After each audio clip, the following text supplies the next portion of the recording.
ആടിയും പാടിയും മുദ്രാവാക്യം വിളിച്ചുമെത്തിയവരെ നിരാശരാക്കുന്നതായിരുന്നു ബ്ലാസ്റ്റേഴ്സിന്റെ പ്രകടനം. ഒരു ഗോളെങ്കിലും അടിക്കൂ എന്ന് കാണികളിൽ ചിലർ ഗാലറിയിലിരുന്ന് വിളിച്ചു പറയുന്നുണ്ടായിരുന്നു. മറ്റു ചിലർ പോസ്റ്റർ എഴുതി കാണിച്ചു. ഗോൾ അടിച്ചില്ലെങ്കിലും ആരാധകർ പ്രതീക്ഷയിലാണ്. സൂപ്പർ കളിയായിരുന്നു, നല്ല കളിയായിരുന്നു. കഴിഞ്ഞ കളിയിലെല്ലാം മെച്ചപ്പെട്ടിട്ടുണ്ട്. രണ്ട് കളിയിലെ അപേക്ഷിച്ചിട്ട് ഇക്കുറി നല്ല കളിയാണ് കളിച്ചത്. ഗോളൊന്നും അടിച്ചില്ലെങ്കിലും സച്ചിൻ തന്നെയാണ് ഞങ്ങൾ എന്നും കൺകണ്ട ദൈവം. സച്ചിനില്ലാതെ സച്ചിനാണ് ഞങ്ങളെ ദൈവം. അല്ലാതെ ഞങ്ങൾ ബ്ലാസ്റ്റേഴ്സിനോട് പ്രത്യേക ഒരു വൈരാഗ്യ കാര്യങ്ങളോ ഒന്നുമില്ല. ബ്ലാസ്റ്റേഴ്സിന് പിഴച്ചിട്ടില്ലെന്നും നില മെച്ചപ്പെടുത്തിയുമെന്നുമാണ് പന്ന്യൻ രവീന്ദ്രന്റെ പക്ഷം. ഇനി ഈ കളി കഴിഞ്ഞപ്പോൾ പ്രതീക്ഷയുണ്ട്.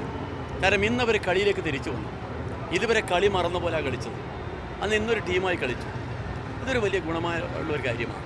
കളിയെക്കുറിച്ച് താത്വിക അവലോകനം നടത്തുന്നവരുമുണ്ട് കൂട്ടത്തിൽ. മൈക്കിൾ ചോപ്ര എന്ന കളിക്കാരനെ ടീമിൽ നിന്ന് മാറ്റും.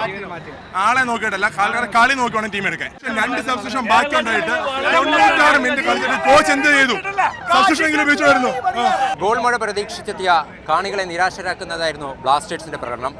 എങ്കിലും മത്സരം ഇനിയും ബാക്കിയുണ്ടെന്ന പ്രതീക്ഷയിലാണ് ആരാധകർ. കല്ലൂർ ഇന്റർനാഷണൽ സ്റ്റേഡിയത്തിൽ നിന്നും ക്യാമറ പേഴ്സൺ അഷ്റഫ് മുഹമ്മദിനോടൊപ്പം JK അൻസാർ, മീഡിയ 1.